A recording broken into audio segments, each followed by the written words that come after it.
In today's lecture, following up on our agreement last class, I'm going to run through a set of models that are described in terms of minimal models. Okay?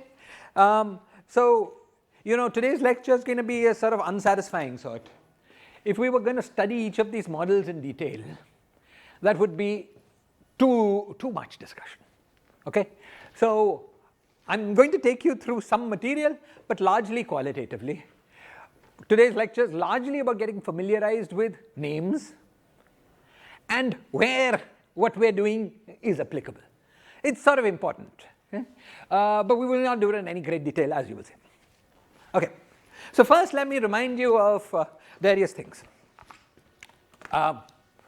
Let me remind you of the following.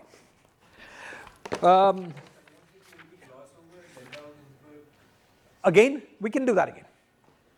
Yeah, we went through it one round, but we can go through it again if you like. Okay. Yeah. So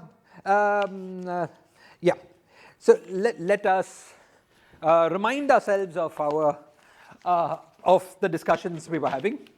You remember we found these minimal models labeled by two integers p and p prime. Okay. You remember that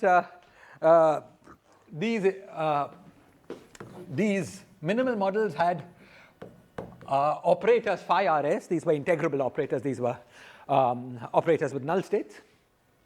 Okay, where R and S had the following.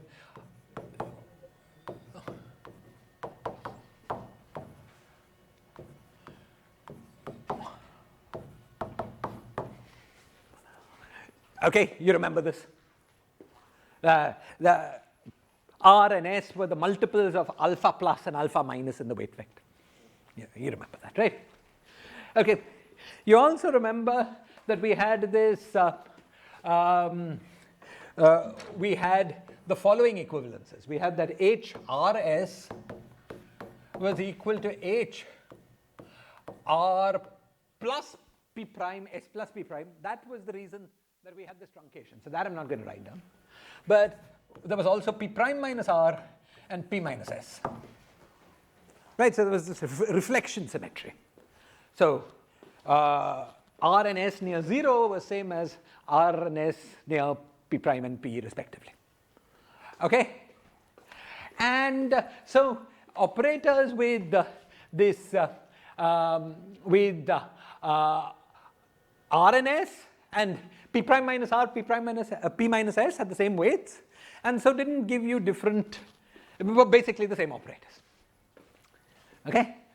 And then you remember that we had, subject to this equivalence, we had that phi R1 S1 tensor product phi R2 S2 was sum over M and N phi Mn, such that M ranged from was R1 minus R2 modulus. You remember there were two ways of doing it, that's why we got the modulus. Minus 1, or was it plus 1? Minus 1. All the way up to R1 plus R2 minus 1. Okay, and N similarly went from S1 minus S2 minus 1 all the way from S1 plus S2 minus 1. Okay? Now, what? And was there anything else? There were also we also had formulae for H and the central charge. Let me write them down because they'll be useful at various points in this discussion. We had this formula, which was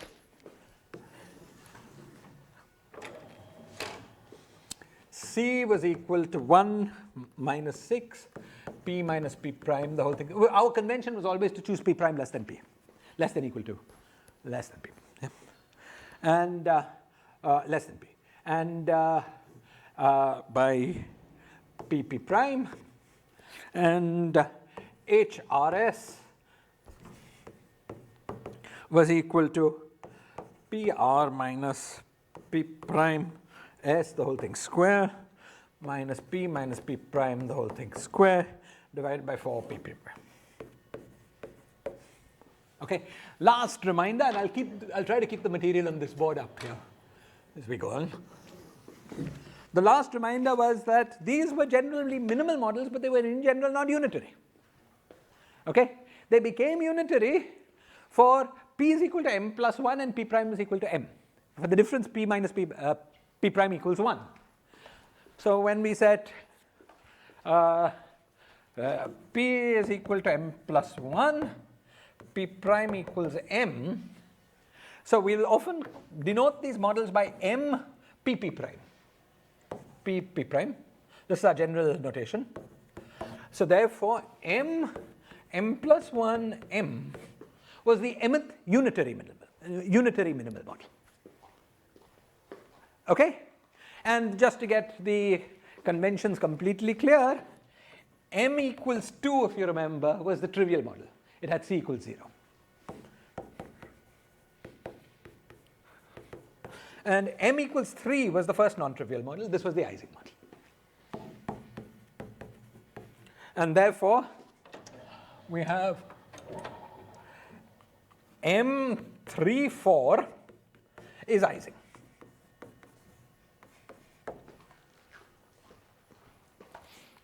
Yes? Well, people use the words differently, but I think the most common usage is for the minimal model with the diagonal invariant. Okay, these fields, diagonal invariant, the actual theory. Right, so that's how I'll use it. This is the theory with this diagonal invariant. For those of you who don't know what the diagonal invariant is, we've discussed it vaguely. You know, it's the pairing between left and right moving operators, and we'll discuss it in much more detail when we discuss modular invariants. Okay, excellent. What? Same on left and right, and then sum over all of them with weight 1. Okay, excellent. So now there are various questions that you might ask me, and there are 2 questions that we will address in today's lecture. First, you might ask, okay, M34, the first non-trivial minimal, unitary minimal model was the Ising model. What about M43 was the Ising model. What about M54, the next one? What is that? Is there anything special about it? What about M65? What is that? Is there anything special about it? And so on. Of course, there's an infinite number of such questions you can ask, but typically low-lying guys are the most special. Okay, so this is one question. I will introduce you a little bit to M54 and M65, and we will look at those models a little bit. Okay, another question you might ask is, do the non-unitary values, where you have P minus P prime not equal to 1, appear in interesting physical contexts? Okay, and we will a little bit address that question as well in a couple of examples. So to start with, let me start by addressing the first question in a particular example. Okay, I'm going to start just by understanding what we can say about the model M52. Okay, so this is some minimal model. At the moment I have no clue what it is. Okay, it's a minimal model. Okay, and I'm going to look at this minimal model and look at its operator algebra. Okay, so first, what are the operators? So P prime corresponds to 2. Our R was supposed to be less than equal to P prime minus 1. So 5, the first label is always 1. Okay, this is why this model is so simple, because this guy is 2. One label is fixed to be 1. Okay, now the other label was anywhere between 1 1, 5 1 2, 5 1 3. Actually, let me write it in pairs. 5 1 1 and 5 1 4. We'll see in a minute why I'm pairing like this. 5 1 2 and 5 1 3. Right, all these are allowed values. Now why have I paired it this way? It's because under this map, HRS goes to H P prime minus R P minus S. Under this map, this goes to this and this goes to this. Because under P prime minus 1, P prime was 2, so 2 minus 1 is 2, so 1 remains fixed. But under P minus 1, P was 5, so P minus 1 is 4. So phi 1 1 goes to phi 1 4. Similarly, phi 1 2 goes to phi 1 3. Right? So when we see these labels, phi 1 4, okay, or phi 1 3, that we can just replace by phi 1 1 and phi 1 2 respectively. Okay, so I'll write this as with the twiddle sign. These are the same, nothing new there. Clear? Okay, so you see this is a very simple theory because it has only two operators. There's phi 1 1, phi 1 2. Okay, now to get a little more information about this theory, note of course it's a non-unitary theory because 5 minus 2 is not equal to 1. Okay, to get a little more information about this theory, let's compute some dimensions. So let's start with phi 1 1. Okay, so we have P is equal to 5, so I'll write H11. So P is equal to 5 and we have 1 1. So 5 minus 2, so that's 3 square minus 3 square upon whatever. So it's equal to 0. Yes? So we are always supposed to identify, these two operators are always supposed to be Identify. You see, the point was this, that you remember how we got this operator product expansion. We applied the differential equation from the null state and asked when it was obeyed on the form of the operator, which was 3-point function with 3 charges, 3 weights. If these 3, or all that this statement is saying is that you are allowed to have 3-point functions with these particular weights. So if the weights are the same, it's the same information.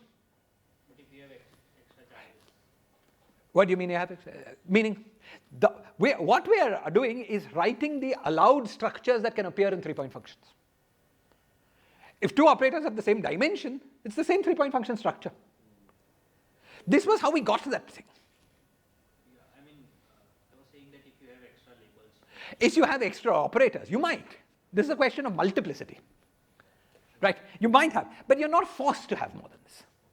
Okay, we're going to look at theories with the minimum thing that you're forced to have. Okay, and we will find typically these theories have all of these with, well it depends. Yeah, but in this case we're going to assume that it's just one of these operators. Okay, yeah. Just want to emphasize that the fact that it appeared twice, that something appears twice, let's say, on the right hand side, doesn't mean anything. It just means that this structure is allowed and that structure was also allowed. So the linear combination, yeah. Okay, good. So this H11 was 0. Is this clear? Okay. What about H12? H12 was S was 2. This was P was 5. 5 minus 2 into 2. So that's 1. Minus 3 square. The whole thing over, and now this is 4pp prime, so that's 4 into 5 into 2, so that's whatever it is. So this is minus 8 over 2040, which is equal to minus 2 over, no, minus 1 over 5. Okay, the minus is not a surprise, it was a non-unitary theory. Why should it not have negative weights? In fact, if you remember our discussion for why P minus P prime had to be equal to 1, was one way of seeing this was that that was the only case which gave only positive dimensions. We're seeing an example here. Right? There had to be one with negative dimensions, otherwise that would have violated that theorem. Okay? Excellent. Now, let's work out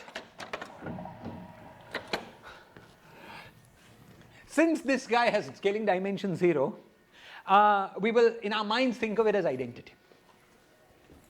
Okay? Since this guy has non-zero scaling dimension, we think of it like a field. Okay? And we will now work out the operator product expansion. Okay? So the operator product expansion goes somewhat like this. Okay. Let's take phi 1 2 with phi 1 2. And let's use that rule up there. Okay? So what do we get? Well, the thing on the right hand side is supposed to go from R1 minus R2. Was that minus 1 or plus 1? Sorry, just keep. Plus 1. This guy was here. At least in my notes, it's a plus 1. Okay, and then here was a minus 1. Yeah. So, okay. So, R1 minus R2, which is, sorry. So, this was supposed to go from 1 minus 1 plus 1 to 1 plus 1 minus 1. Both of them are 1. So, whatever we get here will be 1. Okay. This guy, on the other hand, was supposed to go from 2 minus 2 plus 1. So, that's 1. Up to 2 plus 2 minus 1. So, that's 3. So, we are supposed to get phi 1 1, phi 1 2, and, correct, and phi 1 3. But phi 1 3 is same as phi 1 1. No new information. Right? So,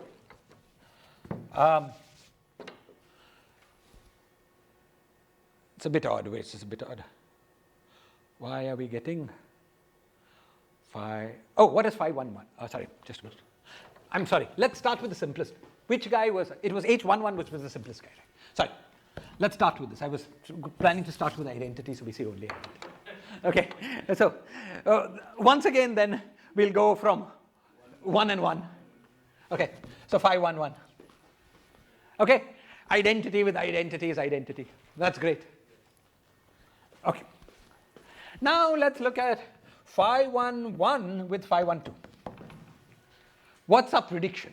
Identity with any operator should be that operator. We should see only phi 1 2. Let's see if it works. Clearly, we'll see only phi 1. Same reason as before. But now for this guy, we can go up from 2 minus 1 plus 1. So that's 2. Up to 2 plus 1 minus 1. So that's also 2.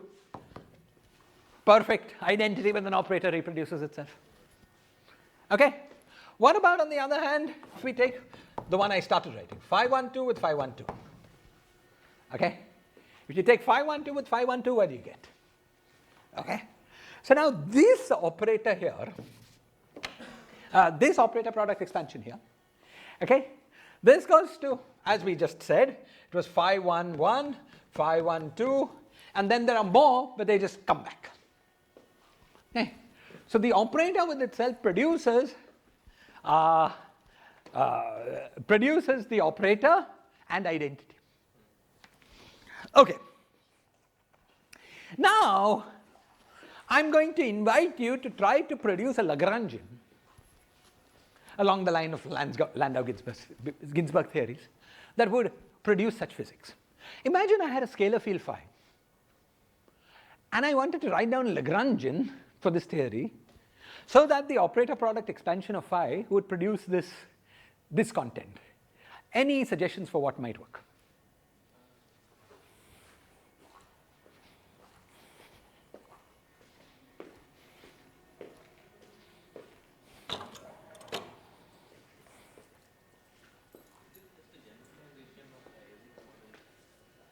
It's correct.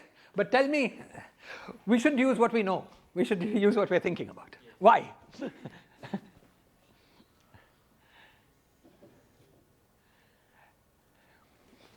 You see,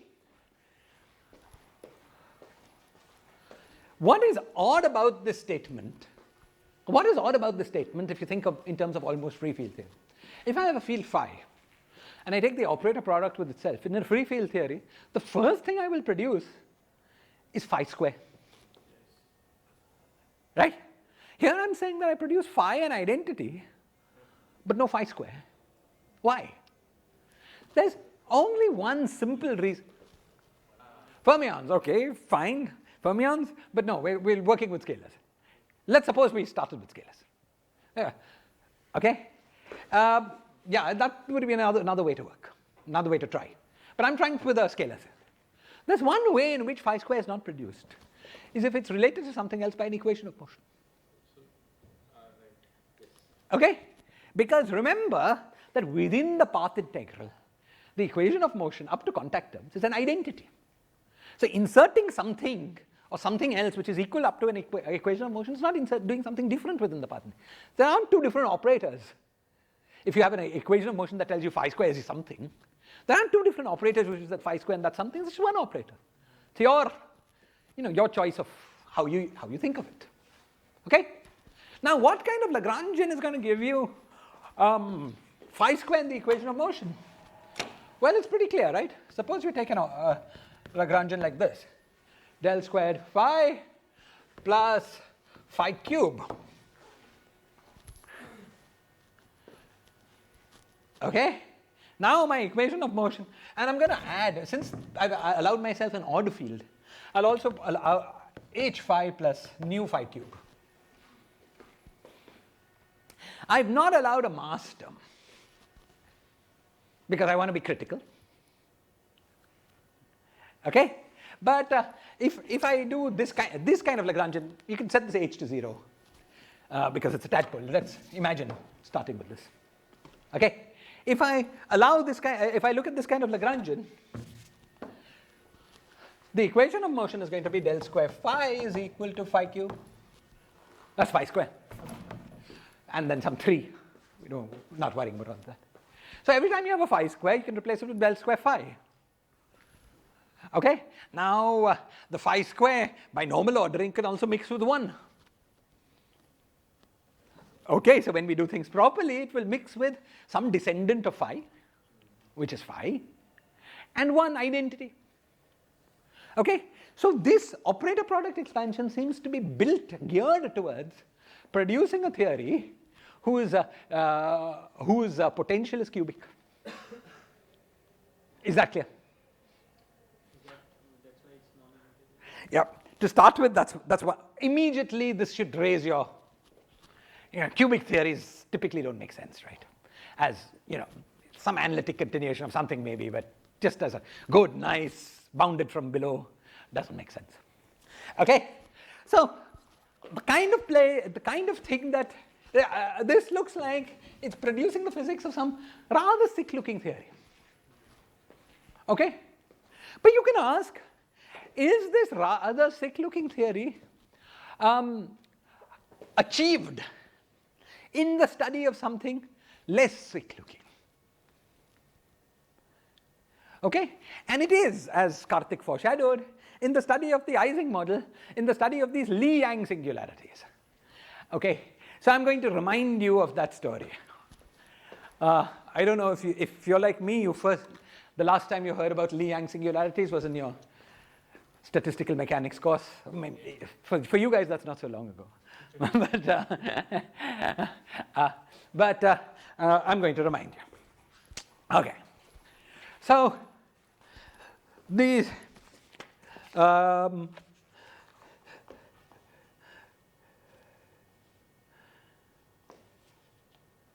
okay. The question we ask is the following. Please go on. Which have appeared from some Lagrangian features, like from Hubbard stable kind of field, and then Yeah, something. for example, sigma becomes phi square as equation of motion, and sigma phi term you have, and then like there is a IR. Right. But in that situation, sigma becomes a new operator. Yeah, I mean it will be like a IR physics. If that sigma was not, this is the problem. You see, because you could try to produce a critical theory of the sort you mentioned. But that critical theory gets rid of the operator phi square, but introduces a new operator phi, the sigma. You would then have to do some RG flow that keeps one but not the other. Yeah, so I don't think it will work. Because that physics we know really reproduces physics of phi to the 4. Let me remind you why this is the case. So I'll first just tell everyone what Chintan had in mind, and then we'll try to understand it. It's a very good question, and let's. Chintan's suggestion was, look, suppose I had a field whose action was del phi square plus plus sigma phi square, where sigma and phi were both fields. Okay? Then the equation of motion for sigma would set phi square equals 0. The problem with the suggestion is that there is also another field, phi, a sigma. Now let's try to see what theory this actually reproduces. So let's start by considering 1 by epsilon sigma square. Okay, or let's take epsilon sigma square, and we'll eventually take the limit epsilon goes to 0. Once we've done this, we can integrate out sigma. And that makes this phi to the 4 with an epsilon. Okay? So what we're really doing is taking a theory with a phi to the 4 potential for phi and taking its coefficient very large. But the coefficient very large is what happens due to RG flow. Because in 2 dimensions, phi has dimension 0, so it's much less than 2. So under RG flow, its coefficient goes to infinity in the IR. So we're just taking the IR limit suitably tuned so that there's no phi square term created. Or for phi to the 4 theory, that's what your theory. And that is Ising model. Okay? So I don't think it reproduces the right thing. Clear? Excellent. So what was the intuition to say that this model might produce this? I think Chintan's intuition was that the sigma equation of motion produces what we want, namely it sets phi square to 0. But it's always dangerous to introduce a new field. Let me add a philosophical comment. Okay. When people were trying to find actions for hydrodynamics or for dissipate, people like to, there's this long industry of people that continues to date, of people trying to find action formulations of dissipative systems. Okay? And it's a very interesting question, and one that has lots of implications for black hole physics and so on. And there are many very sophisticated, very interesting now suggestions for how to do it. The Schwinger-Keldysh business. But there is a very cheap suggestion you can make. Okay? And that cheap suggestion goes as follows.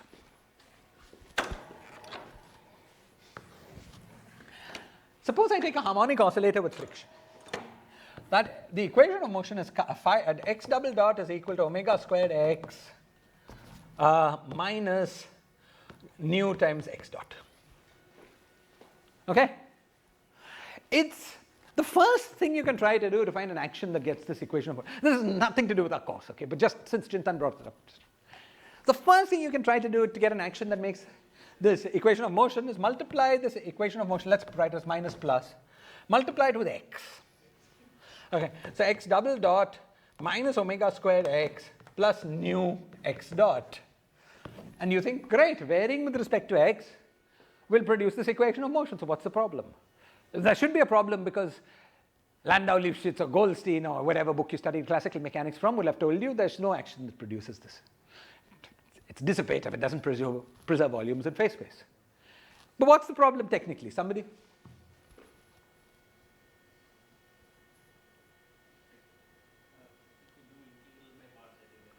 Good. Good. That, one way of saying what the problem is when you vary, you have to vary both this x and this x. For these two terms, the variation produces the same thing. But for this term, it produces the same thing with a minus sign. So this term actually doesn't contribute to the equations. Because what you get from here is nu x dot. From what you get by varying this is minus nu x dot. Now, why did you know that had to be the case? This is what Chintan was, I think, saying. This term, which is nu x dot integral, is same as half of nu d by dt of x square, which is the total derivative. Total derivatives don't contribute to equation of motion. Okay? So this first cheap trick number one didn't work. Is this clear? Now let's try cheap trick number 2. Cheap trick number 2 is okay. You know, the reason it didn't work was that this x was the same as this x. So how about writing, now this is Chintan's trick. Okay, let's write an action which is x double dot minus omega squared x plus nu x dot. This is my action. Now variation with respect to y produces the right equation of motion. Who can doubt that? What is the problem with this action? You get another equation. Excellent. You'll get another equation of motion for y. And that equation of motion for y, let's write it down. It's y double dot is equal to omega squared y plus nu times y dot. So you tried to make a system which has dissipation, which has friction, and you could at the cost of introducing another field that has anti-dissipation. It blows up. And you know, whenever somebody tells you they found an action for hydrodynamics, the first thing I do is search for this. Where is your anti-dissipative mode? Do you have one? Are you projecting it out somehow? This is what makes that job difficult. Okay? It's the same kind of thing. When you introduce a Lagrange multiplier to enforce one thing, beware that Lagrange multiplier might take life of its own. Okay? That's the kind of thing we're seeing. Okay, let's get back to our studies. Sorry about this. Okay.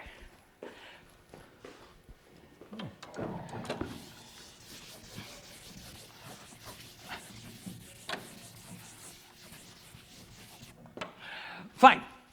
So we can drop this part out. Now I wanted to tell you of a place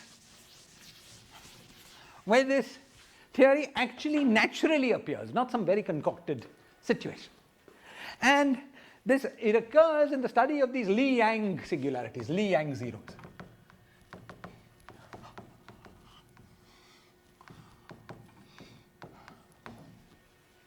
So what are these Lee-Yang zeros? Question, so I'm going to discuss this in the context of the model that will appear, namely the Ising model. Okay? So suppose I take the Ising model and I define Z as equal to sum over SI. SI is plus minus 1.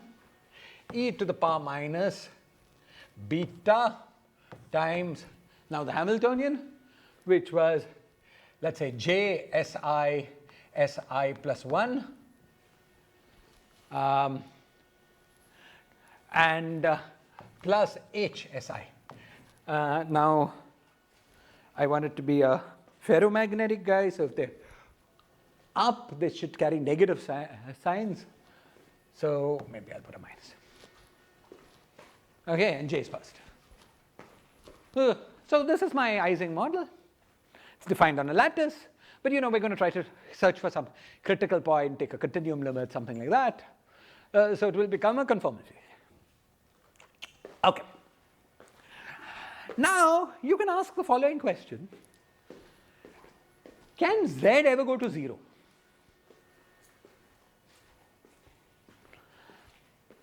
If you look at the thing you're summing, the answer is pretty clear, right?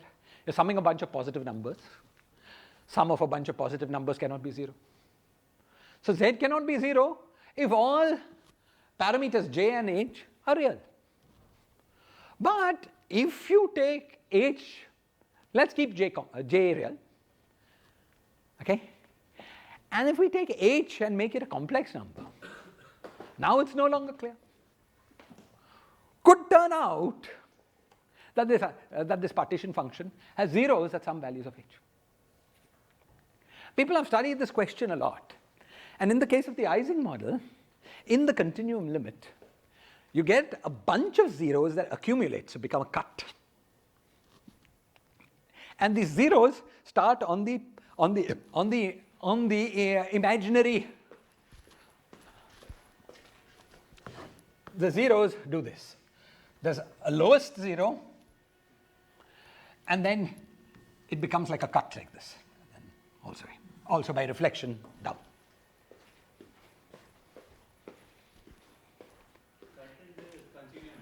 In the continuum, it's a bunch of zeros if it's a discrete model. Then you take some sort of continuum, large volume limit, and it becomes this cut. This is H-plane. This is the H-plane, exactly. Okay. Now, I've drawn, you might ask me, what value of J is this diagram accurate for? I'm not going to explain any of this in any great detail. Okay, all of this would be a lot of explanation. I'm just going to explain enough so you understand what the claim is about how this minimal model applies to this physics. Yeah, you want to learn more about it, there's Wikipedia or whatever. Okay. Okay, right, I mean, oh, you can ask your condensed matter friends. I think they know all this. Is there a motivation to study for this complex? Yeah. There is some clear motivation that I used to know when I did my undergraduate statistical mechanics course, but I can't remember it. Okay. Yeah. There is a math motivation. So people try to find Z where Z becomes the Riemann zeta function. So if one could potentially find such a model, then you could, prove the Riemann hypothesis. Fantastic. Okay, that's a great thing. So Karthik would like not a continuum, some discretum, and at particular values. That's a great motivation. There's a clearer motivation than what I'm saying now from the physics point of view. But at some very vague level, it's very natural to take a model you love and try to complexify its parameters. Right? And then if something interesting happens at that value, that's not an unnatural thing, right?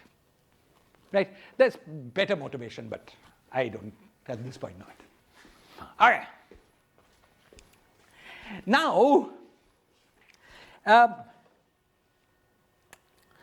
okay.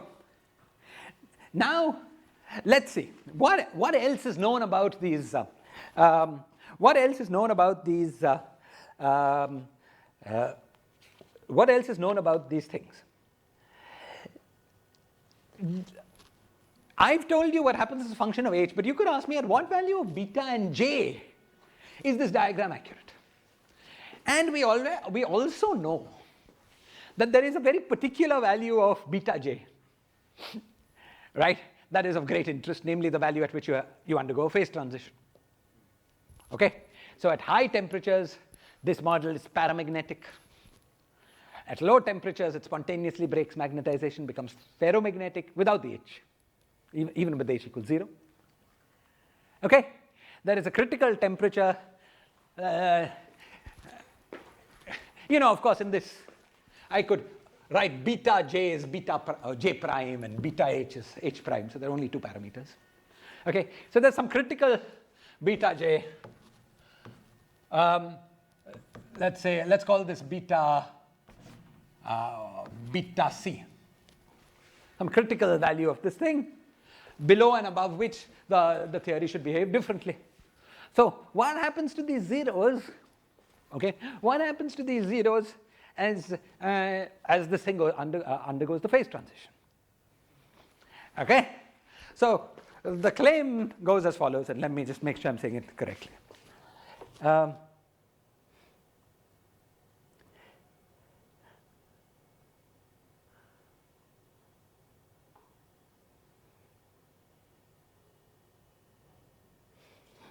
The claim is that when we are at low temperatures, below the phase transition, when we're in the magnetic phase, this cut goes all the way except, of course, at 0, when it cannot be 0. Okay? All the way here. When we're well above in the paramagnetic phase, well, like I drew the diagram. Okay? But as we approach the phase transition, this lower limit, we approach it from the paramagnetic side. This lower limit starts approaching the axis. Okay? So this comes for some very small value of h. Okay? And moreover, in the neighborhood of this of this lower point. So I'll call this HC. Okay, so this is some critical height above which you've got some non-zero. I'll call this HC. Some critical height above which you've got some non-zero density. The density of eigenvalues, the cut, the magnitude of the cut, scales like H minus HC to some power gamma.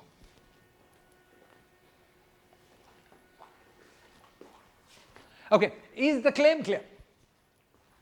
Okay, that as you come down to the critical temperature, you have this, what's happening from this point of view is that this thing is sort of pinching you around zero. Okay, now a question that you might or might not be interested in is, can I compute the value of this nu? Okay? Now, in order to compute the value of this nu, what you're doing here is going along this axis. You want to study the theory along this axis. You want to go a little bit here and above. Okay? So what you're doing is turning on an imaginary H. So what you're looking at is the Landau-Ginzburg action for Ising model was del phi squared plus phi to the 4. But now you're turning on an IH times phi. Once you turn on an IH times phi, an odd thing like this, you include quantum effects, you will generate also a phi cube, because you've broken the S2 symmetry, which forbids this thing from being generated. It's more relevant than phi 4. So it will be generated if it's allowed. Okay? So this model here, the effective Lagrangian description for moving along this line is plausibly the model we wrote down. Namely, del phi squared plus IH times phi, okay, plus some I times phi cube, some number, we don't really care what this is. Okay? And so the physics for moving along this imaginary H axis is plausibly governed by this Lagrangian. Okay? If that is the case, and then in the limit that we go to the second order phase transition, so this thing comes down, so you expect scale invariant behavior in the neighborhood of this point, we should expect this to be governed by the scale invariant theory governed by this Lagrangian, which we have just argued is the M52 theory. Okay? And that is indeed the case. People have computed this power nu by various methods, using, for instance, I don't know, using the StatMech methods. Okay? And matched with what you get by assuming that this is correct. If you assume this is correct by scaling theory, you can compute the magnetization of the theory in terms of nu, and you can compute the magnetization in terms of the first relevant, the dimension of first relevant operator, relate the two, and find a prediction for it, and these two give the same thing. Okay? So, I don't know if this was satisfying or not, but just to have one example where non-unitarity, a non-unitary minimal model answers a question of some degree of naturalness. Okay, this is my first offering to you. It explains the power law for the Lie-Yang singularity in the Ising model, and that physics is governed by the M52 theory. Okay? Of course, you are free to say, I never cared about the Lie-Yang singularity. And that's dual to the fact that I never cared about non-unitary theories. And that's fine. But okay. You see that there's a question of some degree of naturalness that is nicely answered by one of these non-unitary theories. We'll see more examples as we go. Please. So the non-unitary is coming because the Hamiltonian would have Yes, but I think that it's connected, meaning that you would not have been able to create a unitary theory with phi cube.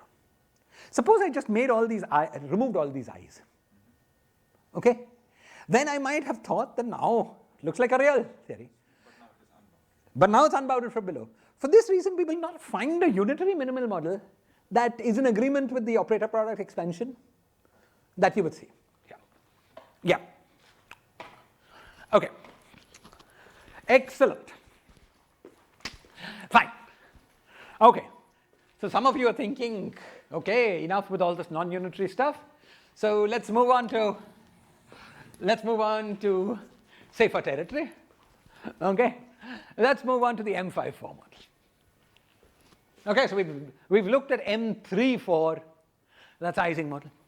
We've looked at M52, that's Lee-Yang singularity. So whenever you hear somebody in a talk say, I'm studying the Lee-Yang singularity, and the person is a conformal field theory person, what he means, or she means, is that she's studying the M52 theory.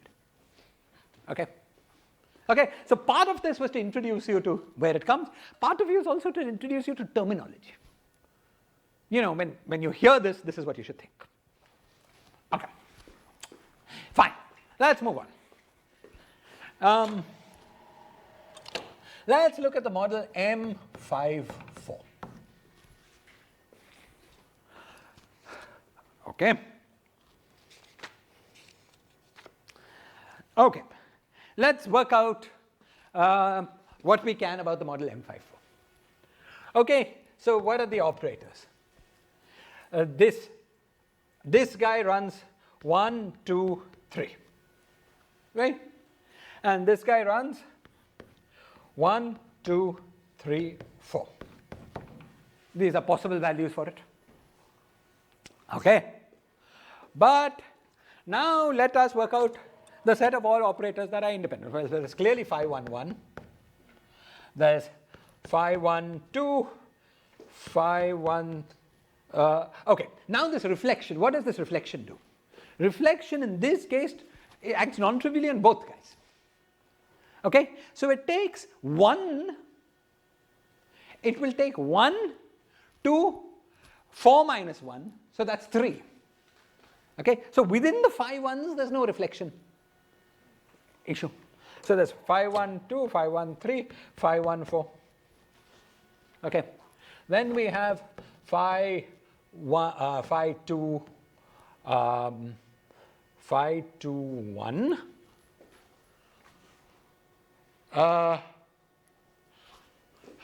Now 4 minus 2 is 2. So reflection takes 2 back to 2, and it takes, 1 to 4, 2 to 3. Okay, so the independent ones will be phi 2, 1 and phi 2, phi 2, 2. Right? And then there is also phi 3, but phi 3 is same as phi 1, and then if we run over all of these values, each of them will be present in the other guy. Clear? So the independent operators in the theory are 1, 2, 3, 4, 5, 6. Let me check.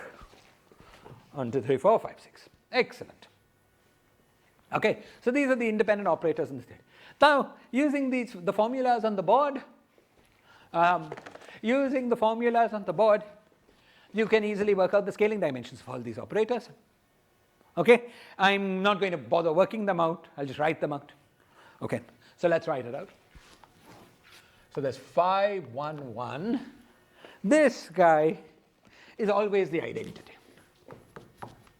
1, 1 is always identity. You can see that because if you put 1 and 1 here, you get p minus p prime squared minus p minus p prime squared.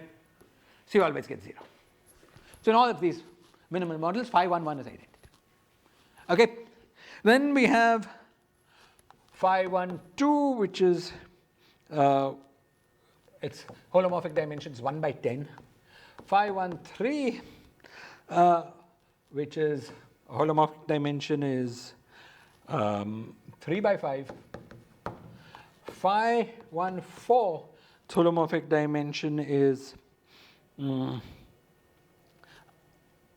3 by 2, phi 2, 2, its holomorphic dimension is 3 by 80, and phi 2, 4. Oh, phi 2, 1. Yeah. Phi 2, 1, whose holomorphic dimension is 7 by 16. Okay? Now, this theory has a name. It's called the tricritical Ising model. Okay?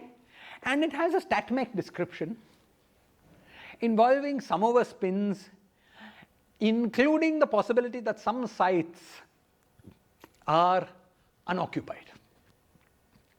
So it's like an Ising model. Okay?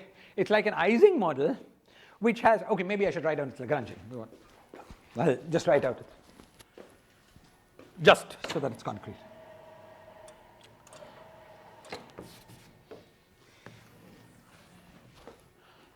There is a sum over, let me write it down here.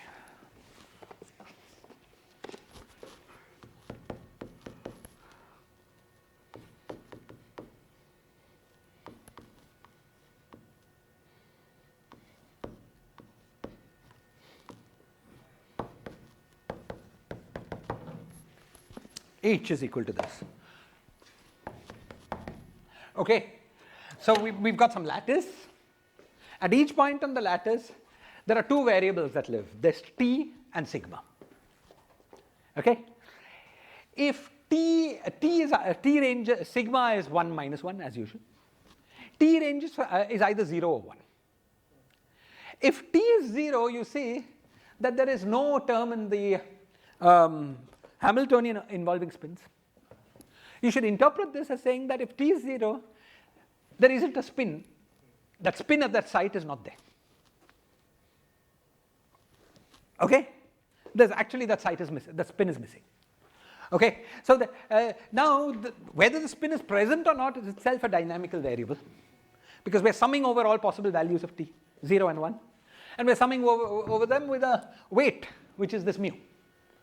Okay? So this is some sort of model. Okay? It's some sort of model that you can write down in terms of summations, fine. People have studied this model, find that it has 3 phases. And there is a place where all these phases, 3 phases coincide. Okay, it's a phase diagram with phase 1, phase 2, phase 3. At that point, there is a conformal field theory. Claim is that this model here describes that conformal field theory. Okay? Not going to try to analyze the physics of this model, try to understand why. Just to present you the claim. Excellent. Now, what can we say about this theory other than the fact? What can we say about this theory other than the fact that it has a name and that it arises at some point in the phase diagram of some special statmech theory? There is one thing that is of interest. And that thing that is of interest, the first thing that might spark your attention is this 3 by 2. 3 by 2 is a pretty interesting number. And it's particularly interesting for those of you who are interested in the study of supersymmetry. Why is 3 by 2 interesting for those of you who are interested in the study of supersymmetry? For those who are unfamiliar with this, just switch off. But for those of you who've, I don't know, taken, say, my string theory course, okay, you know that sometimes conformal symmetry can be enhanced to superconformal symmetry. And you know that in a superconformal field theories, in 2 dimensions, you have a multiplet of holomorphic currents. The stress tensor, which is spin 2, is accompanied by what in Polchinski was called TF, which was spin 3 by 2. Okay, so this spin 2, the spin 2 stress tensor, which by the way is a descendant of identity, so it doesn't show up on this table. Okay, is accompanied by the spin 3/2 current. Now, within a superconformal field theory, using superconformal invariance, this current is also a descendant of identity. But if you take the superconformal field theory and break it up into a theory which is conformally, just reviewed just as a conformally invariant theory, then this spin 3/2 current is a separate primary. Okay? So the fact that this 3/2 is showing up might make you wonder, could it be that this theory is actually superconformal invariant? Okay? And there is, once you started wondering that, you notice something else. You notice the magnificent identity 3/5 minus 1/10 is equal to half. It's a true identity, I assure you. Okay? And that's also interesting because, in the NS sector of a superconformal field theory, if you've got a primary operator, then you can get a superconformal descendant on it by acting with G minus half or TF minus half. Okay? So if we interpret this guy as being a primary of the superconformal field theory in the NS sector, this guy becomes its superconformal descendant, but from the point of view of the conformal algebra, a new primary. And there is a similar but more complicated story in the Ramond sector, which we would try to uncover. Though the last two operators are Ramond sector operators. Okay?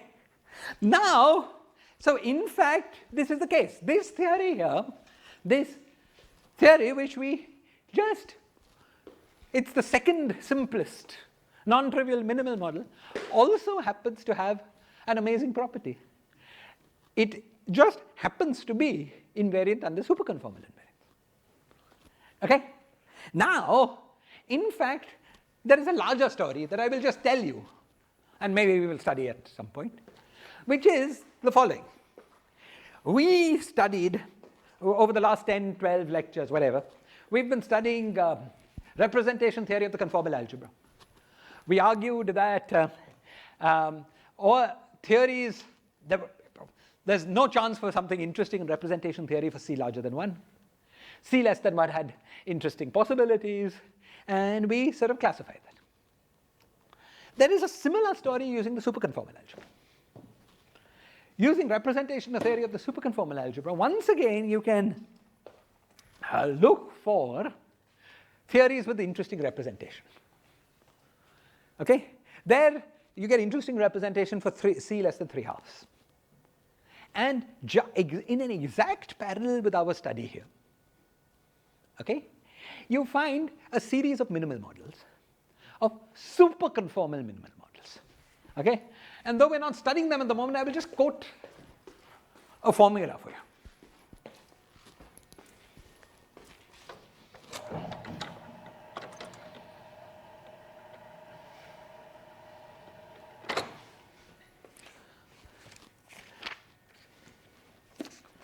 I will quote the formula, the analog of this formula. The formula, I hope.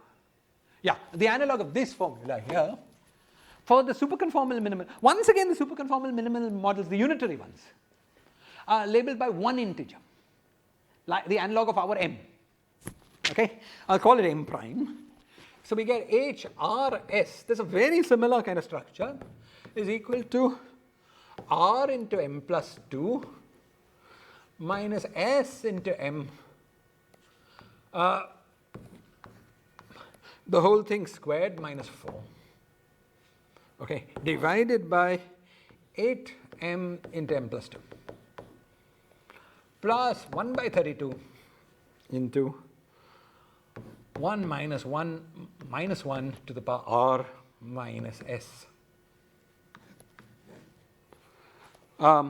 With R going less than equal to 1 and less than M, I promised to call it M prime, right? M prime. And S being less than equal to 1, less than M plus 2. Okay? And a similar formula, C is equal to 3 by 2 minus 12 into m plus 2. M prime, M prime.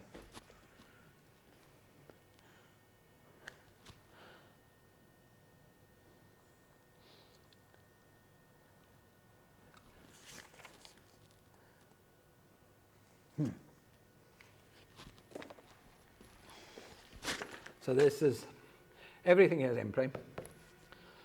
Okay. Now, let us set in these general formulas M prime equals 3. Okay. If in these general formulas, I won't work it out for the spectrum of dimensions. But if we just, let's look at the central charge just to see one magic. We see here, C is equal to, this is 3 by 2. 3 by 2 minus 12 into 3 into 5.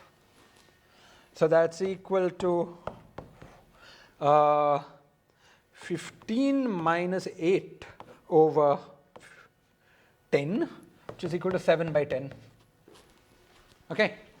Let's work out the same formula here for 5 comma 4. This is 1 minus 6 into 6 divided by 5 into 4. So that's 1 minus 3 over 10, which is equal to 7 by 10. Right? So these two elements of the series coincide. The lowest non-trivial supersymmetric minimal model is the second lowest non-trivial non-supersymmetric minimal model. Okay? So now this is sounding sort of exciting, so let's see if we're going to get any more supersymmetric theories among the minimal models. Let's take this formula and look at the next guy.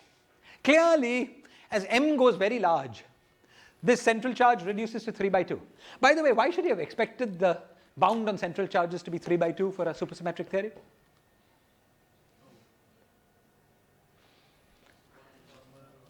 Exactly, because the supersymmetrization of the free boson is one free boson and one free fermion, which has C equals 3 by 2. So just like the analog of free boson is the limit C equals 1, this is a supersymmetrized version of that. Okay, so as we take m prime to be large, this goes to 3 by 2, this goes to 3 by 2, which will exceed our C equals 1 bound. So we'll never get, at large m prime, we'll never get a non-supersymmetric minimal model. So our best bet is at small values of m prime. So let's try m prime equals 4. So we have 3 by 2 minus 12 over 4 into 6. Okay, so that's 3 by 2 minus half, which is equal to 1. Already above the limit for minimal models. So you see, there are no other supersymmetric minimal models that are also ordinary non-supersymmetric minimal models. The unique theory that lies both in the series of minimal models as well as in the series of supersymmetric minimal models is this tri-criticalizing model, which is m equals 4 from the point of view of the non-supersymmetric theories, m54, little m equals 4, or m equals 3 from the point of view of the supersymmetric theories. Okay? Yes? Can we combine two minimal models? Non-interacting? I mean, probably, Non-interacting, no problem. and get supersymmetric minimal models. So You know, what would have to happen then is that your operator algebra splits into two sectors. In particular, when you combine, you'll have two separate stress tensors. It's totally different. Yeah. the thinking that I have is that since the conformal algebra would be a subalgebra of the superconformal algebra, Yes. then the quote-unquote representations of one representation of a superconformal algebra Breaks up into many. Yeah. break up into Absolutely, and that's how it works here, as we've seen, right?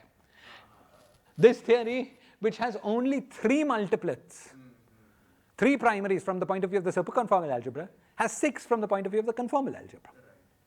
Okay? But you know, it doesn't happen in the way of being a direct sum of 2 different theories.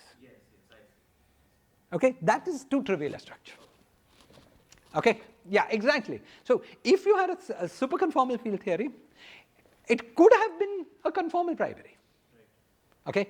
But doesn't have to be. Now, let us remember what's going on. Yeah. What's going on is that because we've got this larger algebra, you can get null states. And so interesting representation theory, even when individual components don't have interesting algebra, interesting null states. Right? We've seen that when C is greater than 1, it's impossible to get conformal null states. Okay? But you can still get superconformal null states, because you get null states not from the bosonic generators but from the fermionic Okay, they're like BPS states, that kind of thing. Okay? Okay, so maybe at some point in the course we will encounter these in more detail. Right now this was just to tell you about it. Okay? So what should you take away from this? M5, 4, it has a name, it's called tricritical Ising model. It has a StatMech description, which we said almost nothing about, but you know, something related to the Ising model and removing some spins. And happens to be supersymmetric, common member of the set of minimal models as well as superconformal. Okay, that's all I wanted to say about tricritical Ising. Okay, yes? Suppose we start with some superconformal Yes. and I look at it as a conformal Theory. where would that theory lie? You know, Let's take the example m prime equals 5. That has C greater than 1. It's just some theory with C greater than 1. And each of its representations viewed as conformal representations are long. Okay? However, viewed as a superconformal representation, the representations are short. Right? Okay? So every superconformal, you see, let me remind you, when you study BPS states, let me remind you, when we study representation of, let's say, super Poincare algebra, you can break up any representation of super Poincare algebra, representation of flat space free fields, into representations of the Poincare algebra, namely just free fields. It's possible to get short representations where the representation of the Poincare algebra are also short, namely when the fields are massless. But it's also possible to get short representations when representations as representation of Poincare algebra are not short. These are BPS representations where they're massive. The ones with central charge. Yes. So that's the kind of thing that happens. Okay. Any given representation of the Poincare algebra was long. It's just there are fewer of these than you would normally expect. Okay, it's very much like that. Okay, excellent. Other questions or comments? What's the Landau-Ginzburg description of M54, it will have a Landau-Ginzburg description. Okay, so it's in terms of a superpotential, and this superpotential will be phi cube, which will turn out to be an ordinary potential, which is phi 4, but will involve both fermions as well as bosons, of course.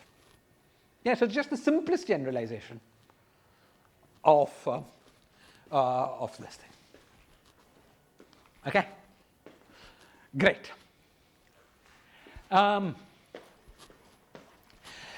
Excellent. Now we are running out of time. Let me see. There are 3-4 more things I wanted to say. And I wanted next class to get to the more technical part. Let's say this a bit fast. Okay. Now, I'll just say very briefly about this. There is also the model. Let me start clearing. The next minimal model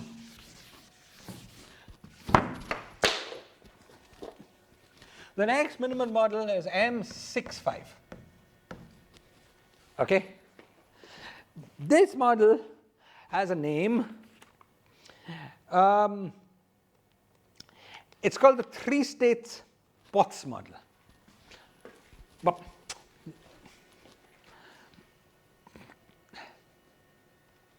it's related to, I'll tell you how it's related.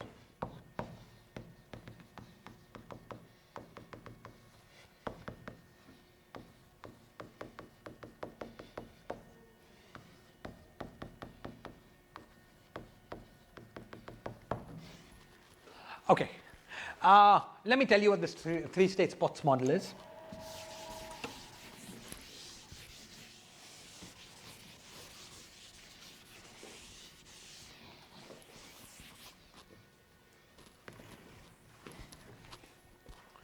Okay, this three states Potts model, I'm doing it in the representation that is called the clock representation. Okay, it doesn't matter.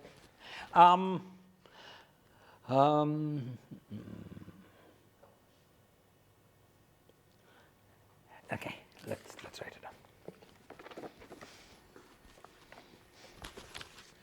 Okay, this model goes as follows. We have variables phi I that live on a lattice. So first I'm going to tell you about the Q states Potts model, and then we'll look at the three states Potts model. Okay, so we have variables phi I that live on a lattice. Phi I are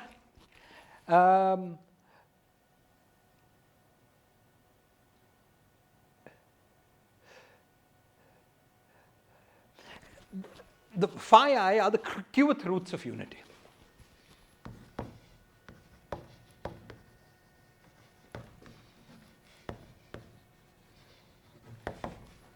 Okay, so if q is equal to 3, it would be e to the power 2 pi I by 3, e to the power 4 pi I by 3, and 1. These are the allowed values for phi I. Okay, I'm writing down what is called the three states clock model, very closely related to the Potts model. Okay, now the energy, the Hamiltonian, is given as sum over ij, sum over nearest neighbors, okay, cos of phi I minus phi j.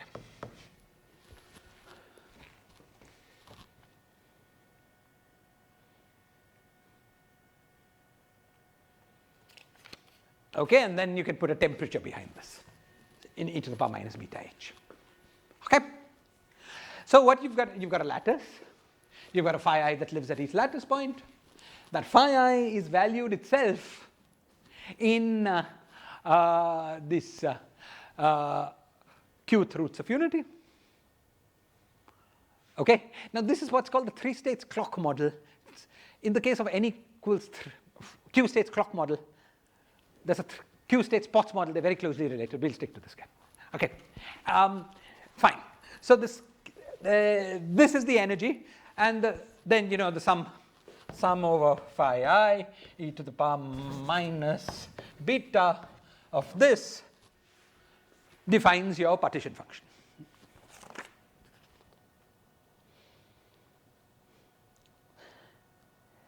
Okay,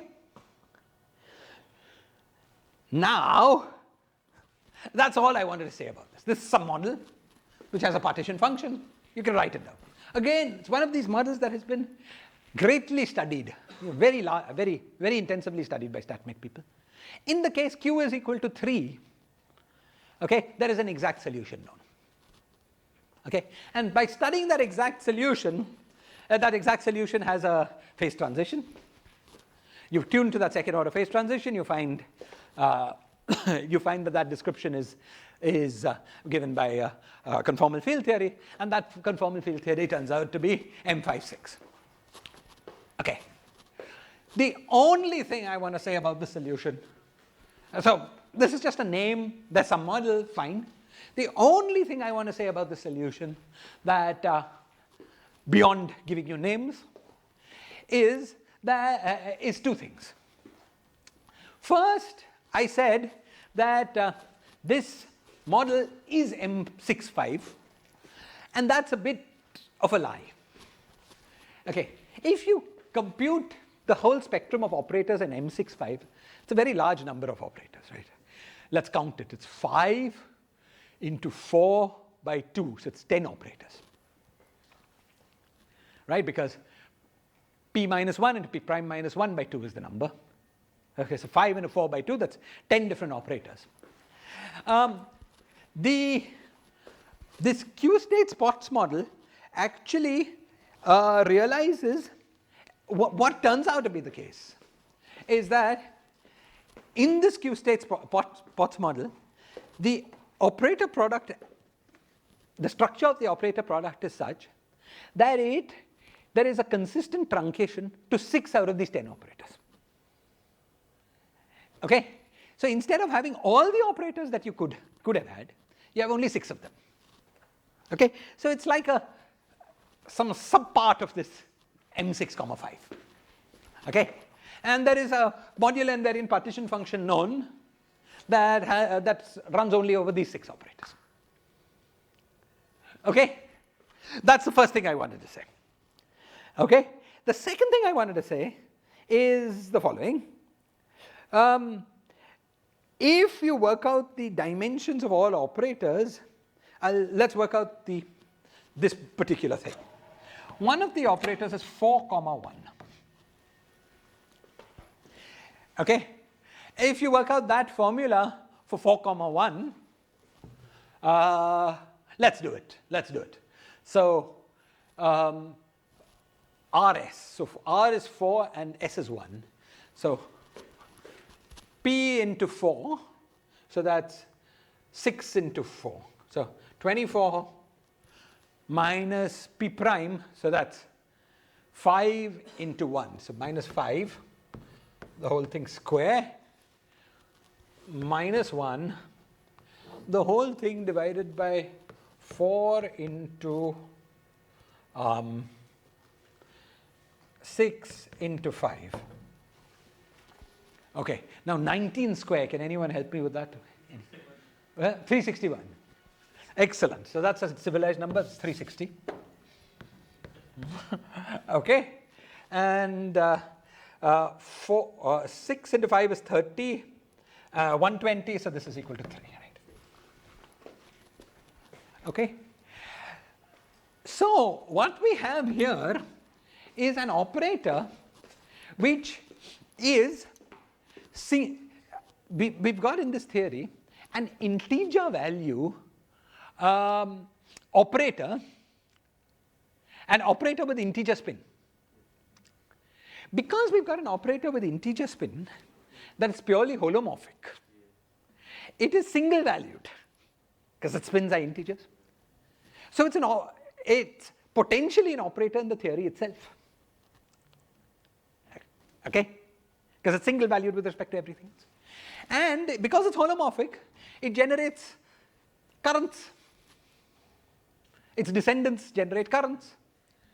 So now in this theory, we've got a new set of conserved currents. We've got a new set of conserved charges, namely the descendants of this spin 3 operator. And in fact, there is a new current algebra. There's an interesting current algebra including operator product expansions of the stress tensor. And this guy. Okay? This generates a very large algebra called the W3 algebra. Okay? And so this theory is the simplest theory, at least that I know of, that has invariance under a much larger invariance than Virasoro symmetry. It is invariance under this W3 algebra. Okay, now I personally know very little about W algebras. Gautam knows everything about them. But I personally know very little about them. I will stop saying for fear of saying something wrong. But this is a theory which, just like you remember M5, 4 happened to have invariance under a larger symmetry algebra, namely superconformal invariance. M6, 5 also happens to have invariance under a larger symmetry algebra, which includes Virasoro algebra, subalgebra, but it's much more interesting, much richer. Okay, it's got this W3 algebra. Okay, this is one of the things that makes this model particularly interesting. Okay, I just have, if you guys will bear with me for 10 more minutes, I have just 10 more minutes worth of material and then we can stop.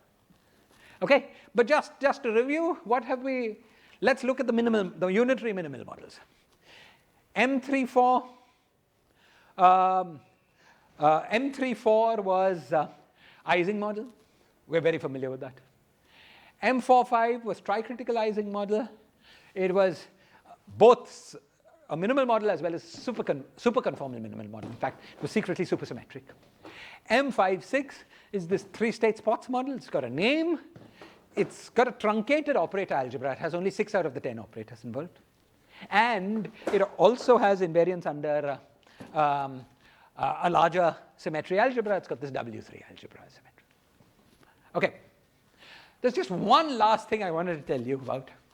Okay, and that completely completes whatever section, chapter 7 of this thick yellow book that we're following, which is pretty dense book. Okay, yeah, okay. So the last thing I wanted to tell you about was about ON models. ON models. And once again, now in the study, we will encounter generically non-unitary theories.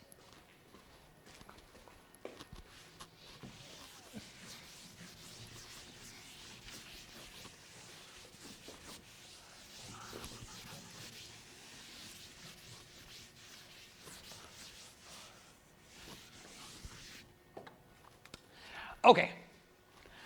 So I'm going to introduce yet another StatPhys model. Though this is very closely related to field theory, so you might, I mean, is more natural from a high energy physics point of view. The model is simply this.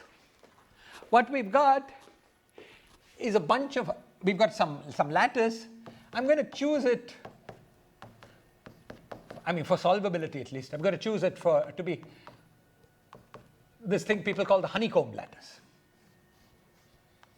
You know, where you have these hexagons like this. You understand what I mean, right?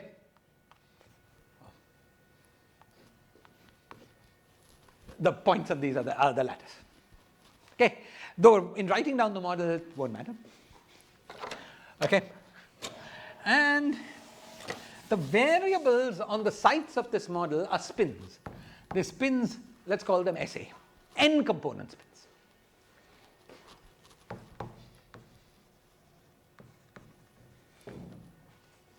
And the model is defined by the following partition function.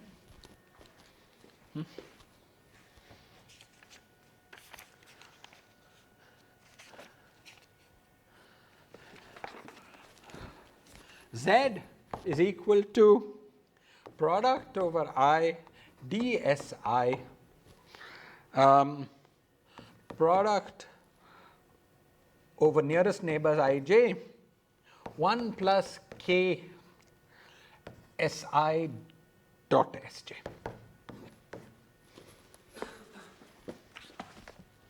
Okay.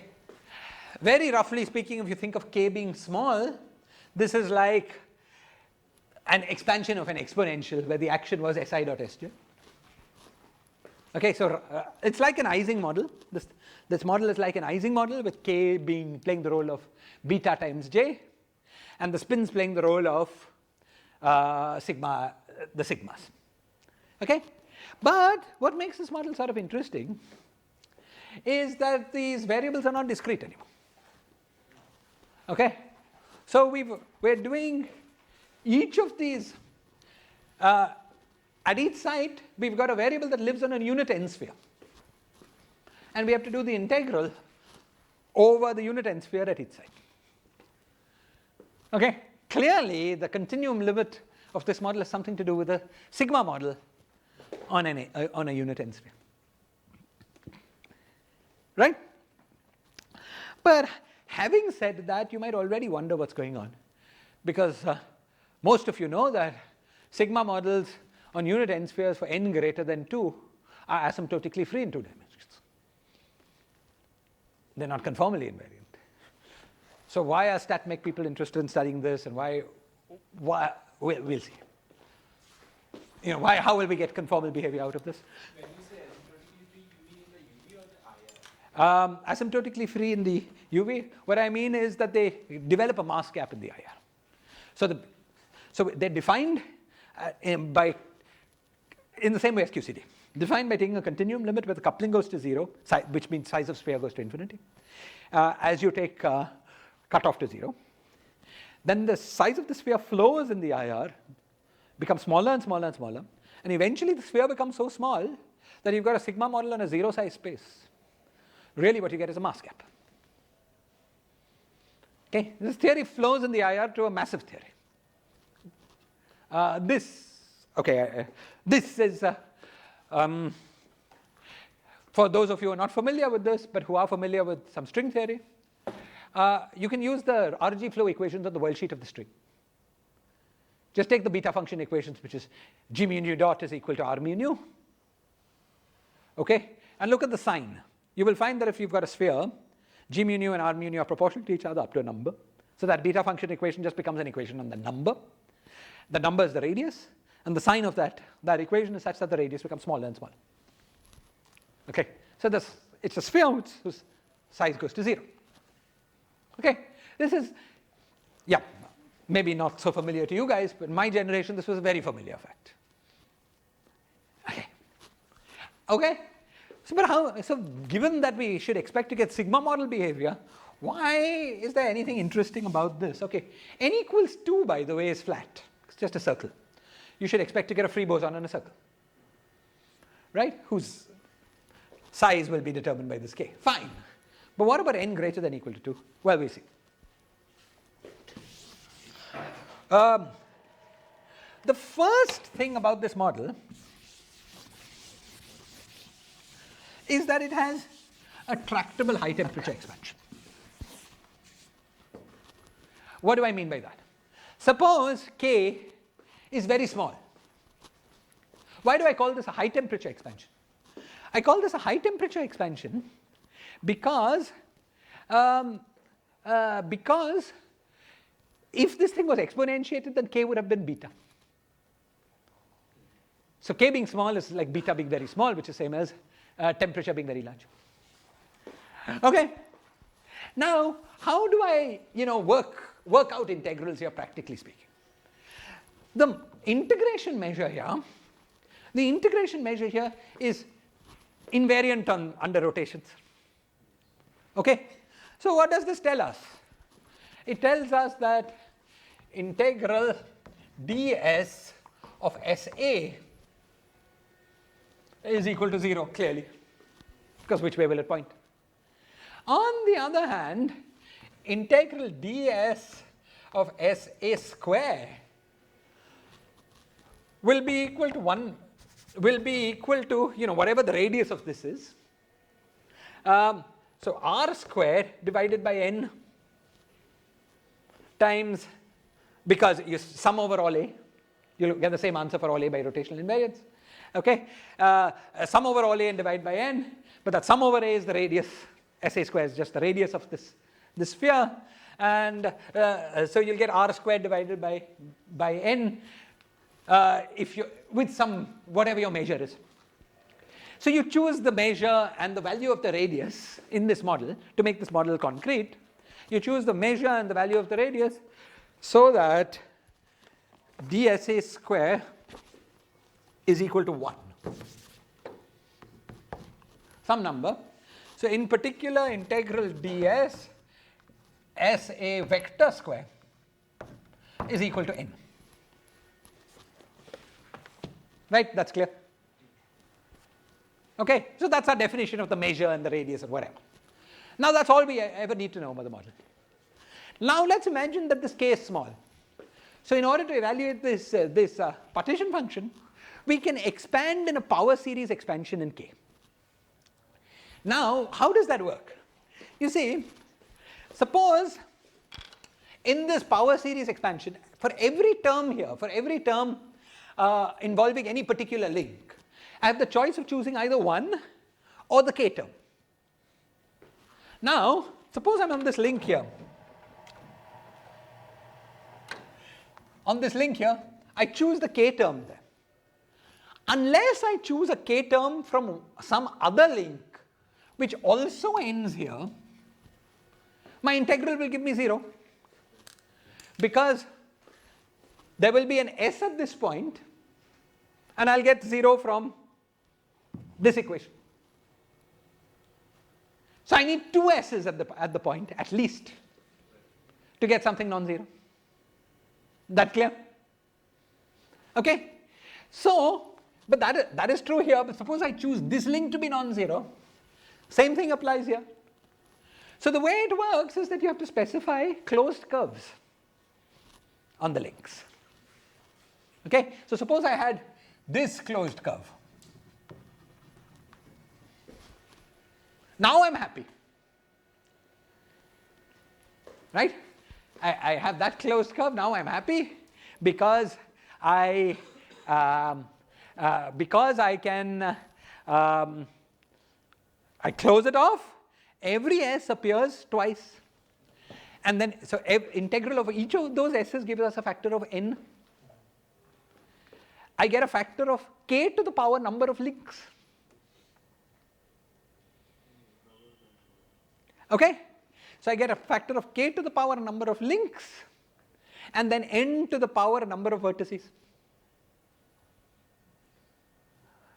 Okay, and I sum that thing over every possible set of closed curves. Now the reason that we've chosen this trivalent lattice is that the linkings are so simple that it makes it impossible for overlaps of these closed curves. You know, had we chosen like a square lattice, there would have been more complications here, because these closed curves you could have been on one closed curve, one vertex could have been on one closed curve and another one, you know, at the corner of a square. Okay, and that makes it more complicated. But in this trivalent thing, this is not allowed, and so the full model then, in the end, can be written as in terms of a kind of string path integral, right? You sum over all loops. These loops are disconnected, and there is a weighting factor associated with each loop. That weighting factor is just n to the power number of vertices times k to the power number of links. Okay? Now, fine.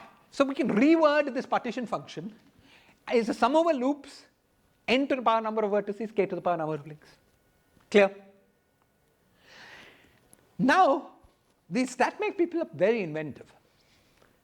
So they've taken this model, they rewrite it in terms of the sum over loops, and then they say, well, now that we've got this representation, we can take n to be any complex number. Okay? Or any real number, any complex number. Analytically continue this expression to all complex values of n. Okay? And now we can ask, at what complex values of n do we get interesting scaling behavior? Okay? That's the question.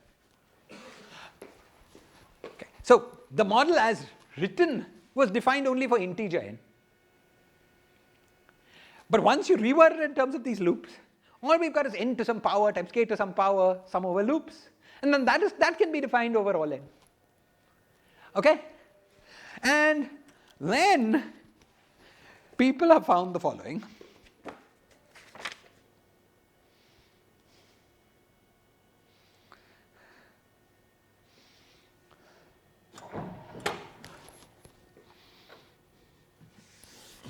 Each of these models, for every value of n, undergoes a phase transition. Then people have actually found at what, I'll just write it down, that at k is equal to kc of n. And just to show you that they know exactly what they're talking about, I'll write down what that value is. It's equal to 2 plus square root of 2 minus n to the 1 by square root of this. Okay? For any value of n. Okay? Is this right of any complex, or is it real? Just a minute.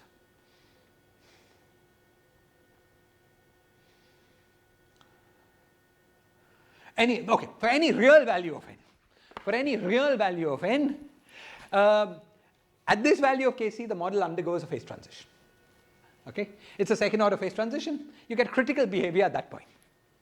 Okay? The other thing that has been demonstrated is that if you write n is equal to minus 2 cos pi g, so g is defined by this equation. Okay, so define g by this equation. Okay. And g has to be in the range what? G belongs to the range 1 to 2. So now this you cannot do for any value of n, only for small values of n, n less than half. This n was the ON. This n was the ON. Exactly. So when you write in this range, okay, the scaling behavior of the critical point has a central charge Cn, which is equal to 1 minus 6 into g minus 1, the whole thing squared divided by g. Quite incredible, right?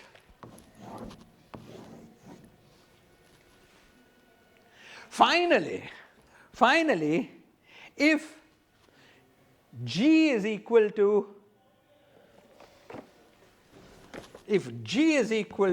p prime by p, and p prime by p is in this range 1 to 2. Okay, so g is equal to p prime by p, p and p prime by p lie in this range 1 to 2. Okay, this is exactly the same formula as the central charge here, as you can easily see. And so if you choose n so that g defined by this formula takes the form p prime by p, or n is equal to minus 2 cos pi p prime by p, then the theory that you obtain by this utterly strange procedure of writing down this model, converting it into sum over loops, analytically continuing, and taking this n to be these values, turns out to be the minimal model at p comma p prime. Okay, now let's take 1 or 2 minutes to see if this agrees with any physics we know. Okay, so let's take 1 or 2 minutes to see that. First, let's take the case. Okay, first, are the claims clear? I'm sorry, it's very baroque, but are the claims clear? Okay, now let's take the case n equals 1. Can we get n equals 1? We can, because if we take g is equal to 4 by 3, okay, if we take g is equal to 4 by 3, you have a talk here? Yeah, hello. Okay, just 2 minutes. Okay. If we take g is equal to 4 by 3, then we get cos of 4 pi by 3, which is same as cos of pi by 3, which is half. Minus half. So we get minus of minus half. So we get n equals 1. So we take g is equal to 4 by 3, we have n equals 1.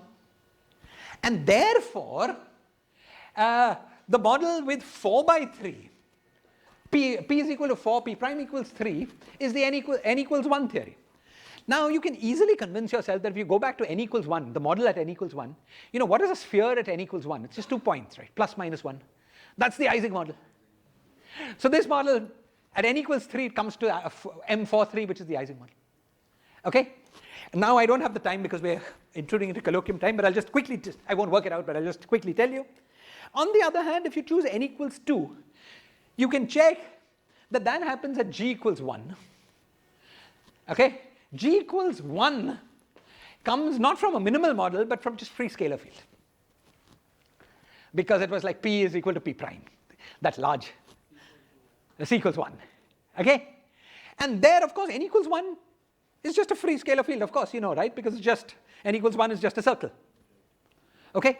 Every other case of this is n some crazy fractional number, and it gives you some crazy non-unitary minimal model. So you did something rather crazy, right? You took this well-defined theory, then you wrote it in terms of loops, then you analytically continue to any real number. At this point, you're a bit out of reality. You get some critical scaling behavior, fantastic. Shouldn't be surprised that it's not a unitary theory. And in general, it is not, except for the two cases where it should have been.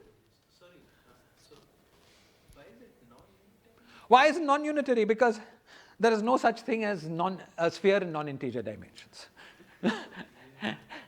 It's you do some magnificently inventive fiction, you'll land up on something non-unitary. Okay. Okay, I'll just stop here, sorry.